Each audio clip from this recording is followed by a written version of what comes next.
સમાજને બિલકુલ ચિંતા કરવાની નથી, એક વાત ધ્યાનમાં રાખજો મિત્રો। જે ચબરબંધીઓ હશે ને એને સજા અપાવવાની થાય છે મિત્રો। હું નવનીત આપણો આ છોકરો છે ને એના અનુસંધાને હું એને તરફથી એમ કહું છું, તમારો બધાનો આભાર। એક અવાજે તમે બધા ભેગા થઈ ગયા મિત્રો, આવું રાખજો। આ મીડિયા વાળાને જરા બાઈક લેવે ને તો આ લેજો છે, હું બોલું છું। હું એટલા માટે અહીંયા આવ્યો છું, સાંભળજો।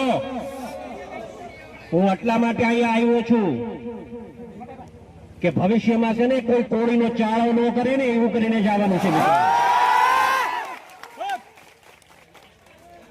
બહુ કોળી સમાજે સહન કર્યું છે, એક વાત સમજજો।